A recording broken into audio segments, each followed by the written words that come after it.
नमस्कार साथियों, मैं विशाल शर्मा आप सभी का स्वागत करता हूं अपने YouTube चैनल मधुसूदन क्लासेस पर।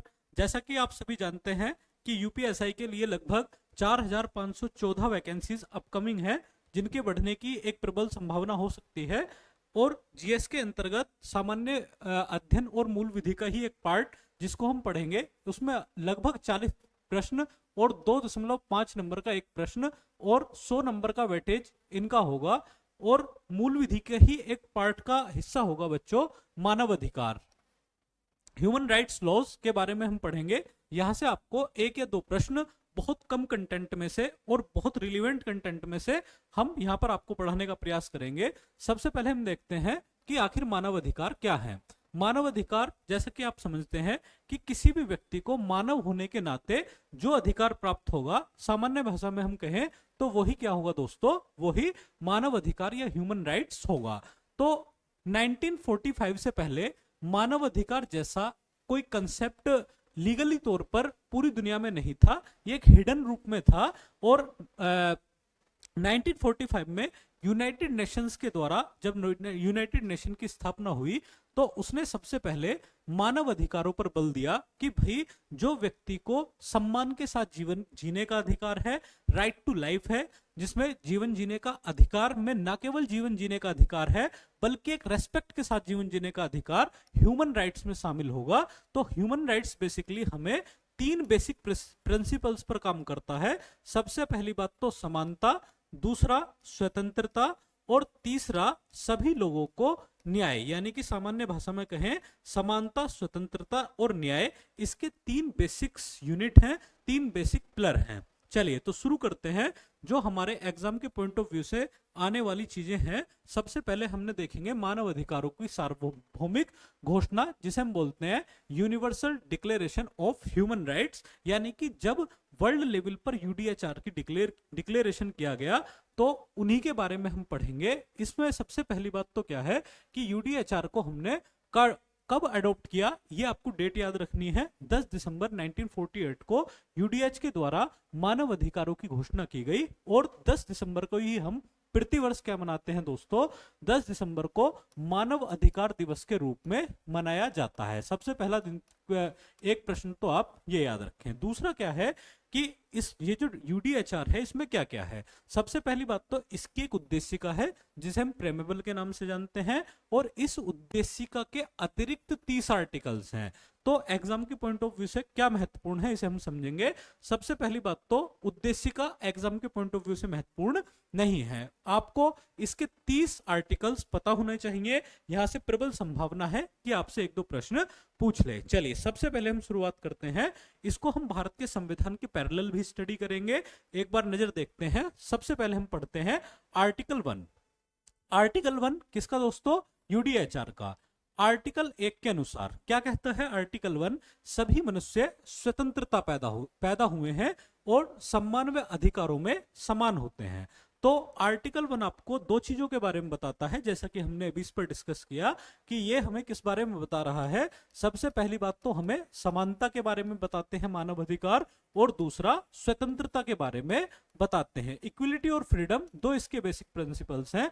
तो सबसे पहले हमने देखा आर्टिकल 1 के अनुसार सभी मनुष्य कैसे पैदा हुए हैं दोस्तों, स्वतंत्र पैदा हुए हैं और सम्मान व अधिकारों में क्या होते हैं दोस्तों, समान होते हैं। यानी कि प्रत्येक व्यक्ति को राइट टू फ्रीडम है और राइट टू इक्विलिटी है। ये आर्टिकल 1 क्या करता है, इसका डिक्लेयर करता है। तो सबसे पहली बात हमने क्या पढ़ा, यहां पर मनुष्य की स्वतंत्रता के बारे में पढ़ा। इससे रिलेवेंट हम दो आर्टिकल्स देखते हैं स्वतंत्रता से संबंधित। एक तो आप भारत के संविधान का आर्टिकल 19 याद रख सकते हैं, और दूसरा यहां समानता के संबंध में आर्टिकल 14 याद रख सकते हैं। चलिए पहला आर्टिकल कंप्लीट होता है, धीरे धीरे देखते हैं सभी आर्टिकल्स। चलिए सेकंड आर्टिकल, आर्टिकल 2 के अनुसार प्रत्येक व्यक्ति को इस घोषणा में वर्णित सभी अधिकारों और स्वतंत्रताओं का अधिकार है, बिना किसी भेदभाव के, जैसे कि जाति, रंग, लिंग, भाषा, धर्म, राष्ट्रीय, सामाजिक मूल, संपत्ति, जन्म या अन्य के आधार पर भेदभाव नहीं किया जाएगा। तो आर्टिकल 2 क्या करता है दोस्तों, ये समानता को प्रैक्टिकल बनाता है। क्या बनाता है दोस्तों, समानता को प्रैक्टिकल बनाता है। और समानता कब प्रैक्टिकल होगी, जब हम भेदभाव पर रोक लगाएंगे। और भेदभाव पर रोक किस प्रकार लगाएंगे, जैसा कि हम अपने संविधान में आर्टिकल 15 और 16 देखते हैं, जहां धर्म, मूलवंश, जाति, लिंग और जन्म स्थान के आधार पर भेदभाव को पर रोक लगाई गई है। उसी प्रकार आर्टिकल 2 क्या बताता है, प्रत्येक व्यक्ति को इस घोषणा में वर्णित सभी अधिकारों और स्वतंत्रताओं का अधिकार बिना किसी यानी कि किसी भी आधार पर, रंग के आधार पर, लिंग के आधार पर, भाषा के आधार पर, धर्म या राष्ट्रीयता के आधार पर कोई भी डिस्क्रिमिनेशन, कोई भी भेदभाव किसी से नहीं किया जाएगा। चलिए, पहला और दूसरा आर्टिकल यहां कंप्लीट होता है। आर्टिकल नंबर 3, नाम छोटा और काम बड़ा। सबसे पहले हम देखेंगे प्राण, स्वतंत्रता और दैहिक सुरक्षा का अधिकार। ये आर्टिकल आपका just like article 21 of Indian constitution है, मोस्ट इंपोर्टेंट है, आपसे पूछे जाने की प्रबल संभावना इस आर्टिकल में है। तो सबसे पहले हम पढ़ेंगे प्राण की स्वतंत्रता और दैहिक सुरक्षा या दैहिक स्वतंत्रता का अधिकार। ये बेसिक्स है किसी भी फंडामेंटल यूनिट्स के, फंडामेंटल राइट्स का।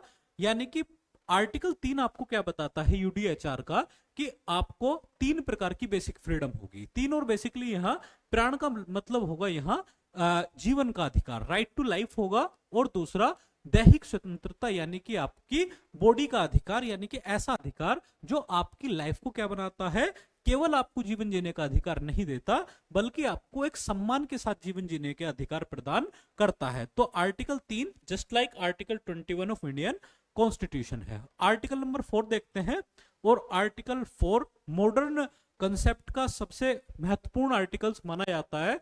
और आर्टिकल 4 आपको देता है यहाँ पर दासता और अधिसेविता से स्वतंत्रता। जैसा कि हम अपने संविधान का आर्टिकल नंबर 23 पढ़ते हैं। कौन सा पढ़ते हैं दोस्तों?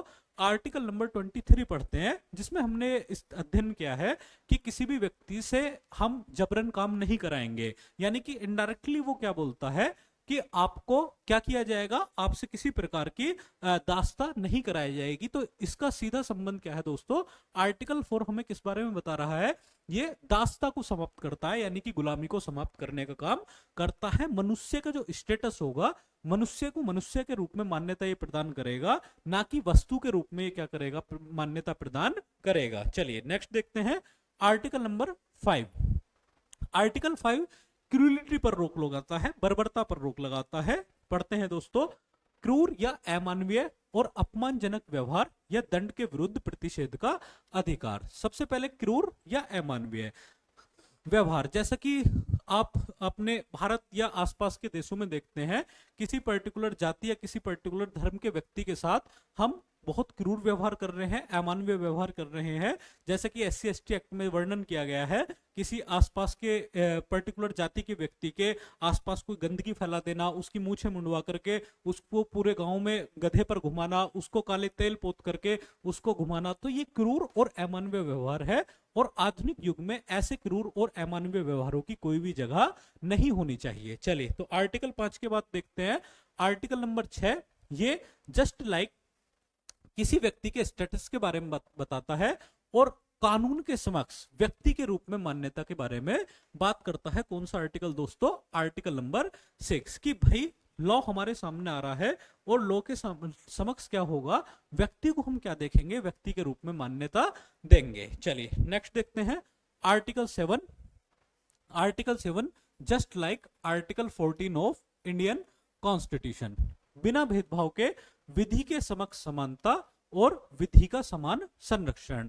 तो इसका भी जिक्र हम पहले कर चुके हैं, आर्टिकल 14 इंडियन कॉन्स्टिट्यूशन और आर्टिकल 7 ऑफ यूडीएचआर, यानी कि बिना किसी भेदभाव के कानून के समक्ष समानता। कानून के समक्ष समानता आप सभी जानते हैं कि भाई कानून के समक्ष कोई भी व्यक्ति, चाहे उसका स्टेटस कुछ भी हो, वो एक सामान्य पढ़ा लिखा है, बहुत पढ़ा लिखा है, कम पढ़ा लिखा है, बहुत पैसे वाला है, बहुत गरीब है, वो कानून के समक्ष जनरली क्या माना जाएगा, इक्वल माना जाएगा, समान माना जाएगा। दूसरा क्या है, विधि का समान संरक्षण। विधि का समान संरक्षण का अर्थ है कि कानून परिस्थितियां देखकर आपके साथ व्यवस्था बनाएगा, यानी कि समान परिस्थिति वाले लोगों के लिए समानता तब होगी जब उनकी परिस्थितियां समान हो, और असमान परिस्थिति वाले लोगों के लिए समानता तब होगी जब उनकी परिस्थितियां असमान हो। चलिए इस पर डिस्कस करेंगे।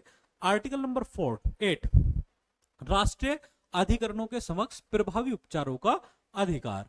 ये इंपॉर्टेंट आर्टिकल है, और आर्टिकल नंबर 32 के साथ इसकी रिलेवेंसी है इंडियन कॉन्स्टिट्यूशन के, जैसे कि हम पढ़ते हैं सबसे पहले आर्टिकल 32 के बारे में। और आर्टिकल 32 हमें बताता है क्या दोस्तों, सुप्रीम कोर्ट के द्वारा जारी की जाने वाली रेट्स। और सुप्रीम कोर्ट या आर्टिकल 32 का जो टाइटल है जिसका नाम है संवैधानिक उपचारों का अधिकार, इसका मीनिंग यह है कि अगर हमारे फंडामेंटल राइट्स का कहीं भी उल्लंघन हो रहा है या वायलेशन हो रहा है तो हम आर्टिकल 32 में कहा जा सकते हैं, भारत के सुप्रीम कोर्ट में जाकर, और आर्टिकल 226 में राज्यों के हाई कोर्ट्स में जाकर अपने फंडामेंटल राइट्स को लागू करा सकते हैं।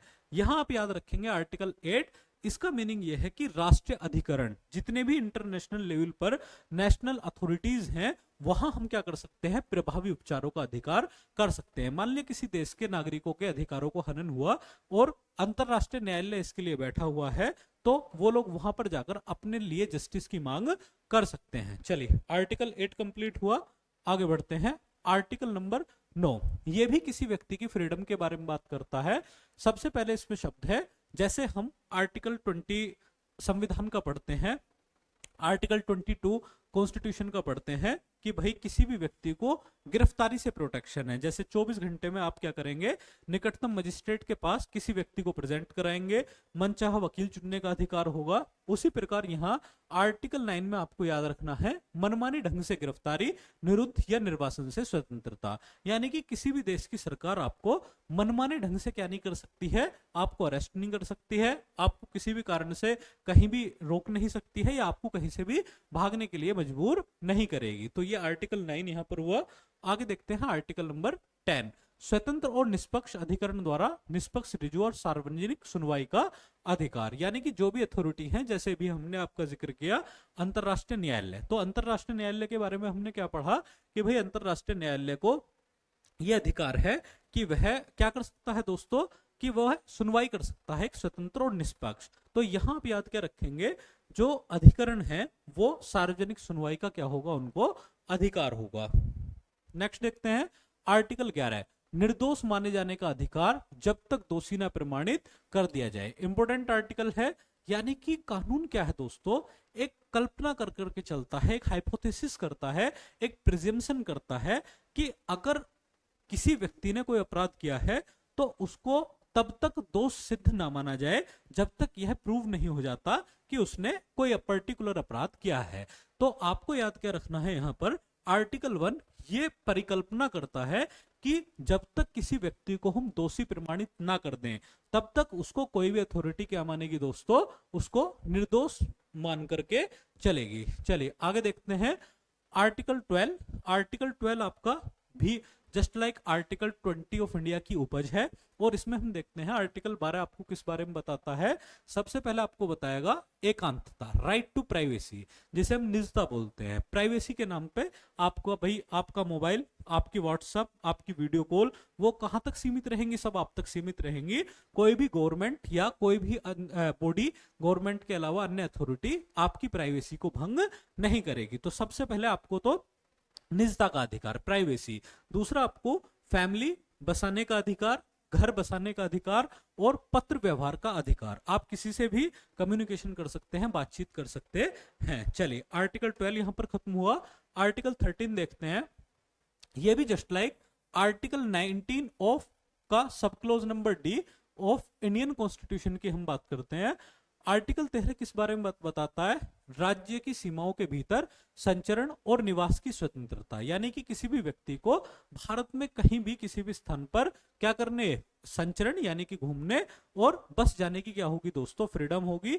नेक्स्ट है अपने देश को या किसी भी देश को छोड़ने और अपने देश में वापस आने का अधिकार। भाई अगर मैं किसी पर्टिकुलर कंट्री की राष्ट्रीयता लेता हूं तो मैं अपने देश को छोड़ सकता हूं और जब मेरा मन करेगा मैं अपने देश में वापस आ जाऊंगा। चलिए नेक्स्ट देखते हैं आर्टिकल 14।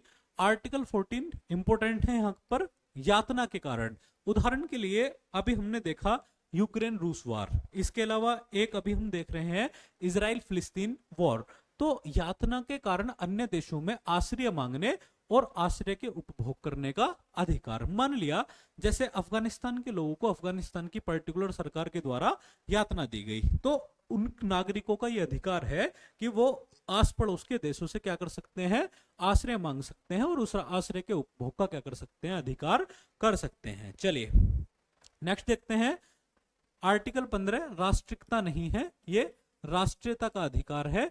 किसी भी देश को दूसरे देश में नागरिकता प्राप्त करने का क्या होगा दोस्तों, अधिकार होगा, यदि दो देशों के बीच कोई पर्टिकुलर रिलेशनशिप खराब नहीं है। चलिए आर्टिकल 16, आर्टिकल 16 भी आपको आर्टिकल 19 के बारे में बताता है और प्रत्येक व्यक्ति को भाई शादी किसी भी विषय का व्यक्ति के लिए ऐसा माना जाता है धर्मशास्त्रों के हिसाब से, चाहे वो हिंदू धर्मशास्त्र हो, मुस्लिम धर्मशास्त्र हो, कि किसी भी व्यक्ति को अकारण अविवाहित नहीं रहना चाहिए। तो इसी आइडियोलॉजी पर आधारित है आर्टिकल 16, और आर्टिकल 16 हमें बताता है विवाह करने और कुटुंब स्थापित करने का अधिकार। प्रत्येक व्यक्ति को यह फंडामेंटल राइट है कि वो एक वयस्क व्यक्ति अपने लिए एक वयस्क जीवन साथी चुन सकता है और अपने लिए क्या कर सकता है दोस्तों, अपना परिवार स्थापित कर सकता है। इससे का जो प्रावधान है हमारे संविधान में आर्टिकल 21 की व्याख्या करने पर मिलता है।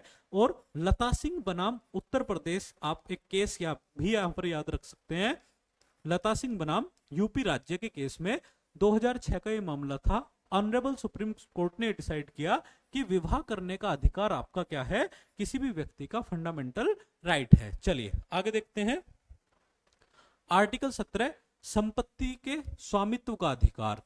यहां किसी भी व्यक्ति को लीगल राइट दिया गया है कि वो क्या रख सकता है, संपत्ति भाई किसी भी व्यक्ति के लिए एक भावनात्मक विषय होगी। मैं किसी पर्टिकुलर प्रॉपर्टी से जुड़ा हुआ हूं तो सीधी सी बात है मेरी भावनाएं उसके साथ जुड़ी हैं, तो प्रत्येक व्यक्ति को क्या है, संपत्ति रखने के अधिकार होगा या उसके स्वामित्व का अधिकार होगा। इससे पहले हम क्या पढ़ चुके हैं, राइट टू प्रॉपर्टी भारत के संविधान में फंडामेंटल राइट था, लेकिन हमने राइट टू प्रॉपर्टी को 44वें संविधान संशोधन 1978 के द्वारा, कौन सा सन दोस्तों, 44वां संविधान संशोधन 1978 के द्वारा राइट टू प्रॉपर्टी को समाप्त कर दिया। और राइट टू प्रॉपर्टी को समाप्त करने के बाद क्या हुआ दोस्तों, अब वर्तमान में प्रॉपर्टी हमारा एक फंडामेंटल राइट ना होकर के एक कैसा राइट है दोस्तों, एक लीगल राइट है, जिसका प्रावधान हमारे संविधान के आर्टिकल 300A के अंतर्गत मिलता है। चलिए आर्टिकल 17 यहां पर खत्म हुआ, आर्टिकल 18 देखते हैं। आर्टिकल 18 भी भारतीय संविधान के आर्टिकल 19 के क्लोज नंबर 1 और के अंतर्गत है, freedom of speech and expression, यानी कि प्रत्येक व्यक्ति को बोलने का अधिकार और क्या करने का दोस्तों, अपने मन चाहे धर्म की स्वतंत्रता का अधिकार। तो दो आर्टिकल्स यहां आपको देखने के लिए मिलेंगे इस आर्टिकल 18 में, आर्टिकल 19 और दूसरा आर्टिकल 25। तो पहला विचार की स्वतंत्रता, भाई विचारों की स्वतंत्रता क्यों होनी चाहिए, किसी भी व्यक्ति को ज्ञान अर्जित करने के लिए, नॉलेज कलेक्ट करने के लिए विचार की फ्रीडम होगी। अंतःकरण और धार्मिक स्वतंत्रता का अधिकार, यानी कि किसी भी व्यक्ति को क्या होगा दोस्तों, फंडामेंटल राइट ये होगा। और वो फंडामेंटल राइट कैसा उसको होगा कि वो क्या कर सकता है दोस्तों, वो अपने मन चाहे किसी भी धर्म को मान सकता है, उसका प्रचार कर सकता है, उसका प्रसार कर सकता है और क्या कर सकता है, अब उसको डिग्निटी फुल प्रचार के रूप में यूज कर सकता है। चलिए नेक्स्ट देखते हैं आर्टिकल 19, अभिमत और अभिव्यक्ति की स्वतंत्रता का अधिकार। अभिमत जस्ट लाइक यहाँ पर अभिमत का मतलब राइट टू वोट होगा, और अभिव्यक्ति की स्वतंत्रता यानी कि किसी भी व्यक्ति को अपने मन चाहे विचार एक रीजनेबल रोक ठोक लगाते हुए ये कहने का राइट होगा, अपने विचार दूसरों तक पहुंचाने का अधिकार होगा। चलिए दोस्तों आज का टॉपिक हम फिलहाल यही रोकते हैं, कल मिलते हैं जल्द ही एक नई क्लास में एक नई ऊर्जा के साथ। तब तक के लिए थैंक्स।